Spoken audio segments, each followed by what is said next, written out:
nos domínios da mediunidade, capítulo 25, em torno da fixação mental. Hilário e eu, no caminho de volta, procuramos levar a conversa no sentido de recolher da palavra de nosso orientador alguma lição a respeito da fixação mental. Muitas vezes anotei o fenômeno buscando estudá-lo. Entretanto, para colaborar com o amigo mais novo que eu nos serviços da espiritualidade, puxei o assunto, animando-o com o melhor interesse. Meu colega, sem disfarçar o espanto que tomou conta de sua alma desde a manifestação do estrangulador da Toscana, lembra capítulo 23, falou preocupado. Sinceramente, por mais que me esforce, a minha dificuldade para penetrar os enigmas da cristalização do espírito em torno de certas situações e sentimentos é muito grande. Como pode a mente se deter em determinadas impressões, demorando nelas, como se o tempo não estivesse passando?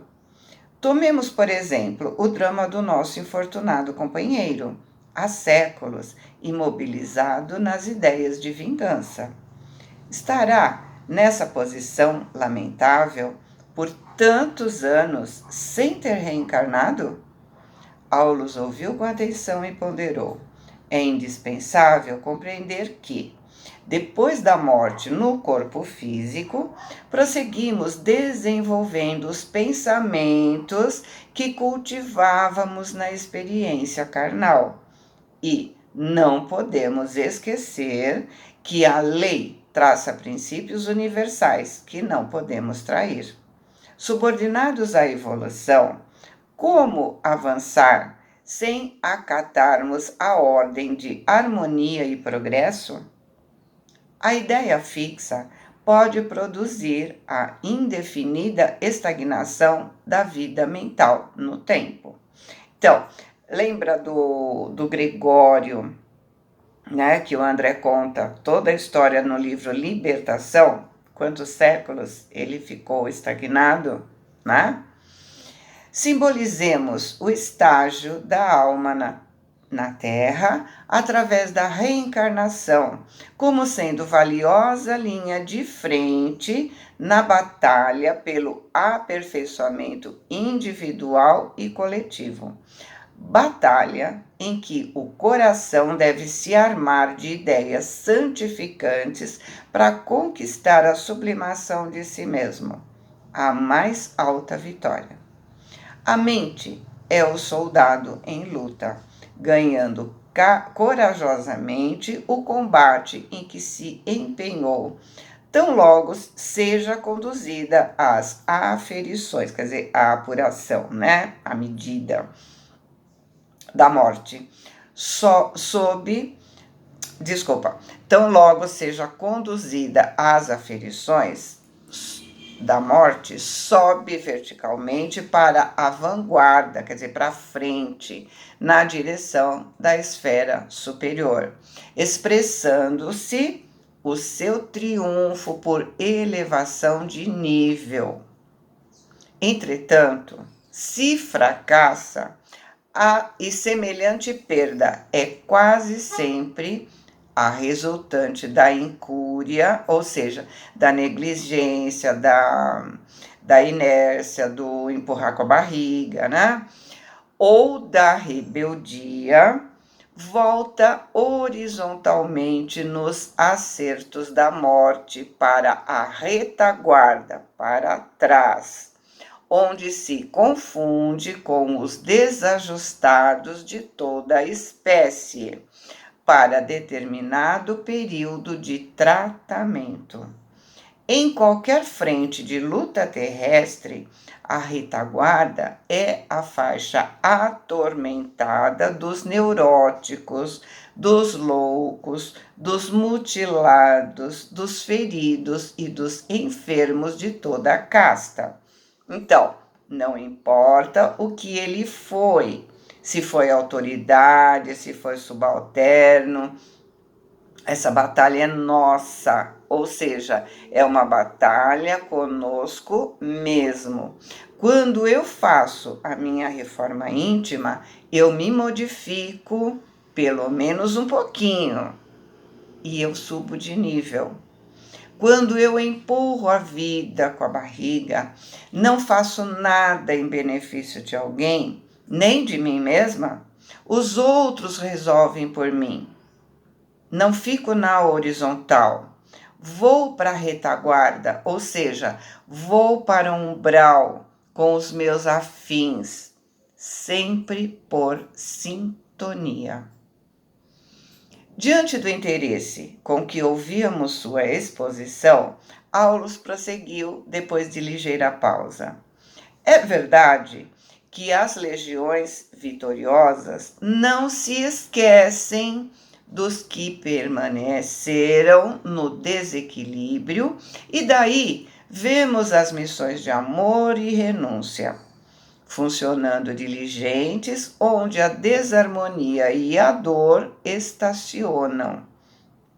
Então, aqueles que subiram, vendo aqueles que pertencem à sua família espiritual sofrendo, desequilibrados, voltam para trás em missão de amor para ajudar os que ficam na retaguarda. Ninguém sobe sozinho, né? Ninguém é feliz sozinho.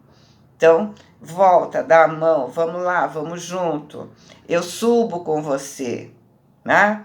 Voltam para recebê-los como filho, como irmãos, como cônjuges. Sempre o quê? Por amor. E aí o colega, né, ávido de saber, perguntou: e o problema da imobilização da alma? Paulo sorriu e considerou: em nossa imagem, podemos defini-la com a propriedade possível. É que o tempo, para nós, é sempre aquilo que dele fizermos. O tempo, para nós, é sempre aquilo que dele fizermos. Para melhor compreensão do assunto, lembremos de que as horas são invariáveis no relógio, mas não são sempre as mesmas em nossa mente. Quando felizes, não tomamos conhecimento dos minutos, satisfazendo aos nossos ideais ou interesses mais íntimos, os dias voam rápidos, ao passo que, em companhia do sofrimento e da apreensão, temos a ideia de que o tempo está inexoravelmente, ou seja, fatalmente parado. É como tirar férias, né? Um ano trabalhando demora a passar, mas as férias terminam rapidinho. Por quê? Simples. Enquanto as férias não chegam, né? Nós estamos ansiosos. Então, parece que o tempo não passa. Mas quando estamos felizes, o tempo passa como deveria passar sempre. A gente fala a felicidade, a vida é cheia de sofrimento, a felicidade é num minuto. Não é que é num minuto, é que a gente vai com tudo nela e não percebe o tempo passar. O tempo é o mesmo. Por isso, dizemos que na vida temos poucos momentos felizes. Vivemos ansiosos esperando esses momentos. E ele continua, né? E quando não nos esforçamos por superar a câmara lenta da angústia, a ideia aflitiva ou obcecante corrói nossa vida mental, nos levando à fixação. Então, fixação é uma corrosão interior. Ela marca determinado momento, tatuando no perispírito. Chegados a essa fase, o tempo como que se cristaliza dentro de nós, porque passamos a gravitar em espírito em torno do ponto nevrálgico de nosso desajuste. Qualquer grande perturbação interior, chame-se paixão ou desânimo, crueldade ou vingança, ciúme ou desespero, pode nos imobilizar por tempo indefinível em nossas malhas de sombra, quando nos rebelamos contra a necessidade de marcha incessante com o sumo bem. Então, ela nos paralisa por tempo indeterminado. Nós é que vamos determinar o término dessa situação quando nos decidirmos nos melhorar. E ele diz: analisemos ainda o nosso símbolo de combate. O relógio inflexível assinala o mesmo horário para todos.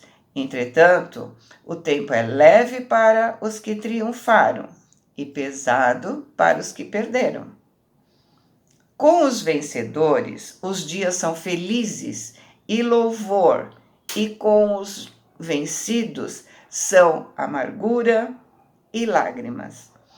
Quando não nos desvencilhamos dos pensamentos de flagelação e derrota, através do trabalho constante pela nossa renovação e progresso, nos transformamos em fantasmas de aflição e desalento, mutilados em nossas melhores esperanças ou enfurnados em nossas chagas íntimas.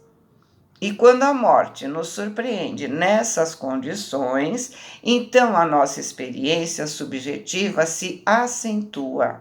Se a alma não se dispõe ao esforço heróico da suprema renúncia, com facilidade se emaranha nos problemas da fixação, atravessando anos e anos, por vezes séculos, na repetição de lembranças desagradáveis, das quais se nutre e vive, não se interessando por outro assunto, a não ser o da própria dor, da própria ociosidade ou do próprio ódio. A criatura desencarnada, recolhendo-se a si mesmo, é semelhante ao animal no sono letárgico da hibernação.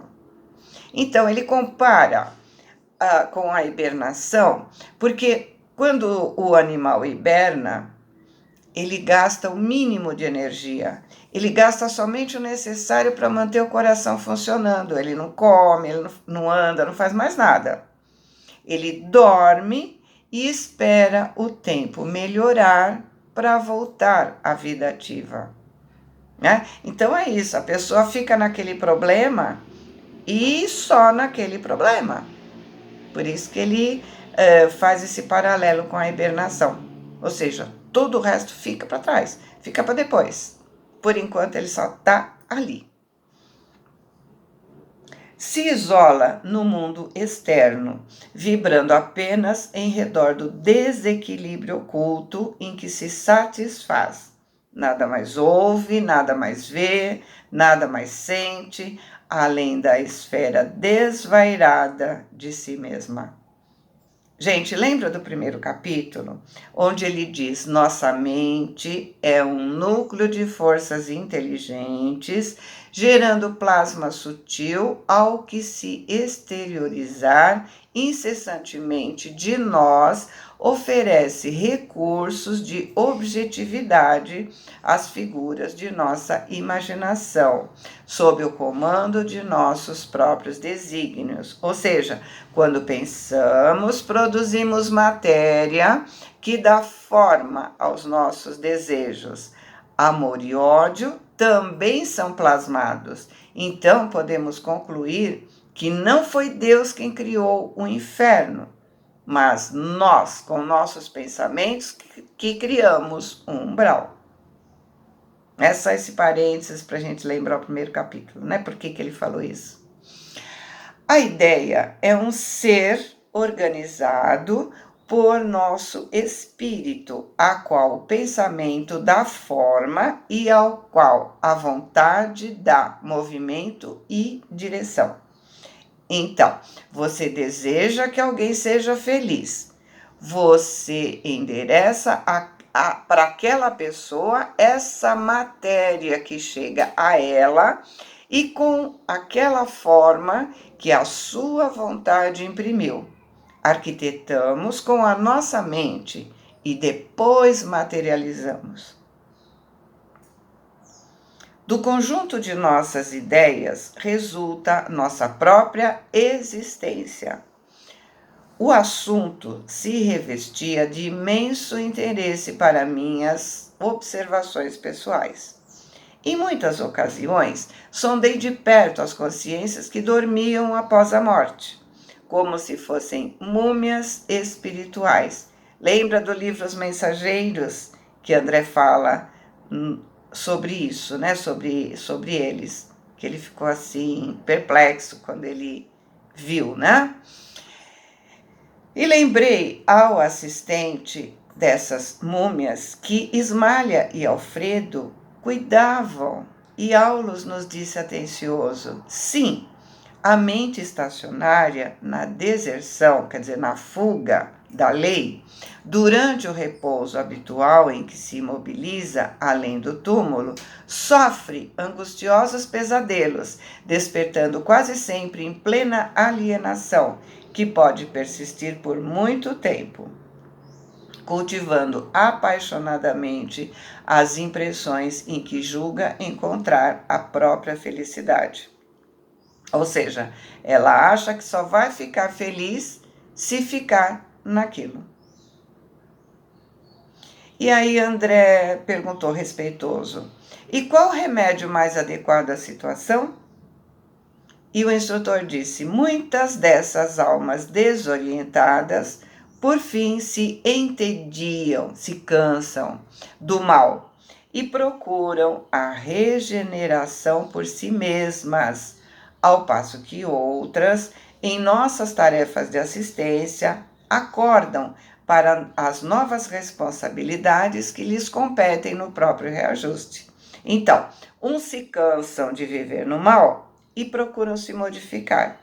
Outros acordam para novas responsabilidades e buscam a sua reforma. São os soldados feridos buscando corresponder às missões de amor que visitam o seu pouso de restauração.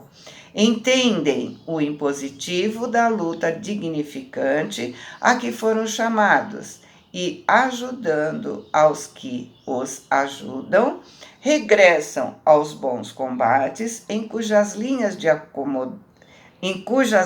se acomodam com o serviço que lhes é possível desempenhar.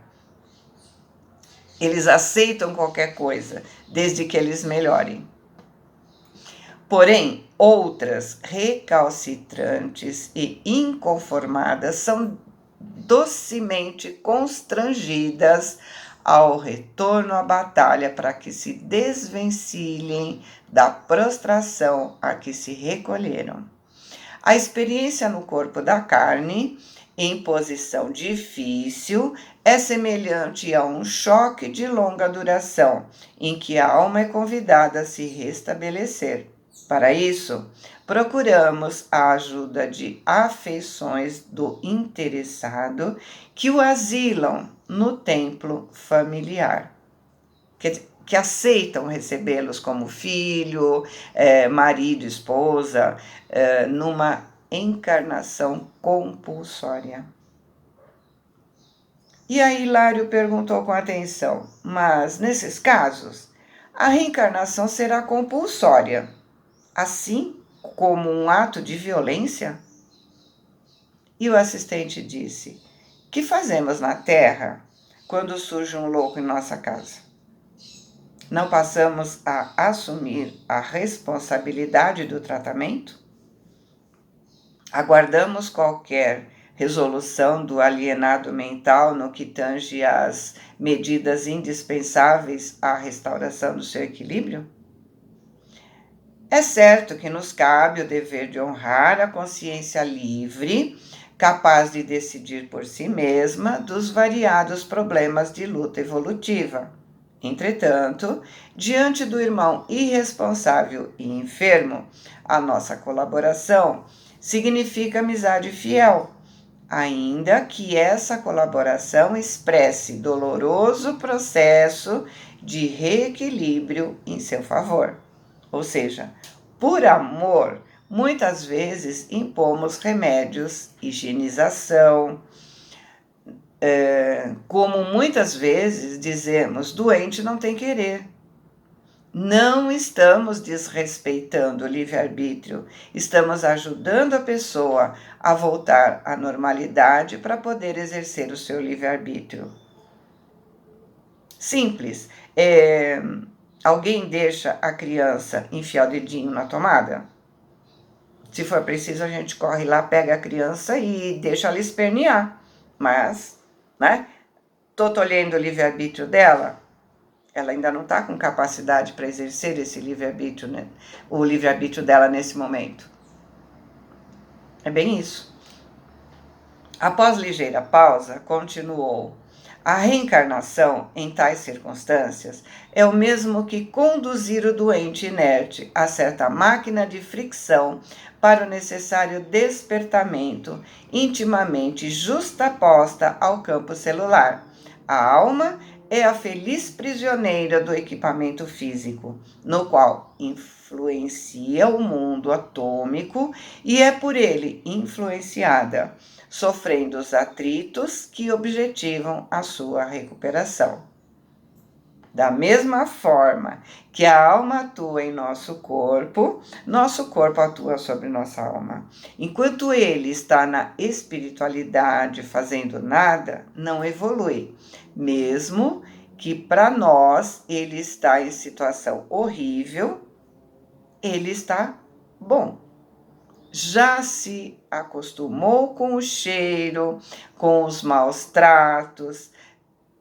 Nós temos medo de mudar, porque como sabemos, né, no que vai, porque como está, nós sabemos no que vai dar. Mas o novo assusta, né? Aquele negócio, né, ruim com ele, pior sem ele. Por quê? Porque com ele eu sei como é que é, e sem ele eu não sei o que vai acontecer. Como vai ser? Até que a vida nos empurra para frente, nos impõe a mudança. E no caso, ele sendo colocado no útero de uma mulher, ele vai nascer. E as necessidades do novo corpo vão fazendo com que ele reaja e tome atitudes. Os significativos apontamentos nos convidavam a meditar e aprender. Impressionado, considerei. Em virtude de semelhantes fixações, é que vemos entidades padecendo deploráveis amnésias. Quando se comunicam com os irmãos encarnados, não conservam exata lembrança senão dos assuntos em que se encravam em suas preocupações, e quando permutam impressões conosco, parecem psicóticos renitentes.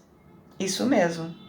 Por esse motivo, requerem habitualmente grande carinho em nosso trato pessoal. E quando encaminhadas à reencarnação, no desajuste em que se veem, essas criaturas voltam à realidade de imediato? Perguntei com interesse, diz André, né? Nem sempre. E colocando novo tom de voz, o assistente continuou. Na maioria das vezes, o erguimento é vagaroso. Podemos comprovar isso no estudo das crianças retardadas, que exprimem dolorosos enigmas para o mundo. Somente o extremado amor dos pais e dos familiares conseguem infundir calor e vitalidade a esses entezinhos que, não raro, se demoram por muitos anos na matéria densa, como apêndices torturados da sociedade terrestre, curtindo sofrimentos que parecem injustificáveis e estranhos e que constituem para eles a medicação viável. É possível analisar ainda a verdade de nossa afirmativa. Nós chamamos esquizofrênicos e paranoicos que perderam o senso das proporções, situando-se em falso conceito de si mesmos. Quase todas as perturbações congênitas da mente na criatura encarnada dizem respeito a fixações que antecederam a sua volta ao mundo. E, em muitos casos, os espíritos envolvidos nesses casos seguem do berço ao túmulo em recuperação gradativa, experimentando choques benéficos através das terapêuticas humanas e das exigências domésticas, das imposições dos costumes e dos conflitos sociais, deles retirando as vantagens do que podemos considerar por extroversão indispensável à cura das psicoses de que são portadores. A conversa era instrutiva e sugeria importantes estudos. Entretanto, outros serviços aguardam o assistente, motivo por que a interrompemos. E aí ele termina o capítulo. E para nós fica, né? Se tivermos alguma fixação mental, devemos tomar providências a respeito enquanto estivermos encarnados. Porque se nós levarmos para o lado de lá, estaremos tão ligados a isso que vamos ficar nessa situação de paralisia no assunto. E nos tornaremos um exemplo deste capítulo.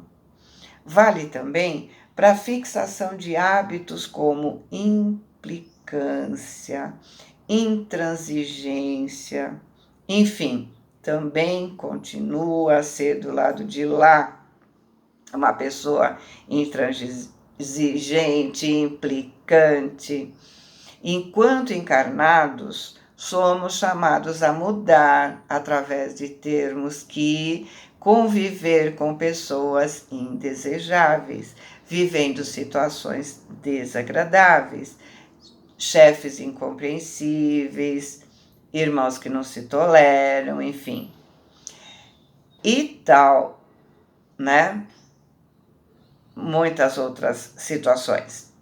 Mas, se não mudarmos, levaremos esses vícios para o lado de lá e continuaremos a nos vitimar, continuaremos a sofrer até que possamos nos tornar melhores. Vamos pensar nisso? Fiquem com Deus, boa semana, amo vocês.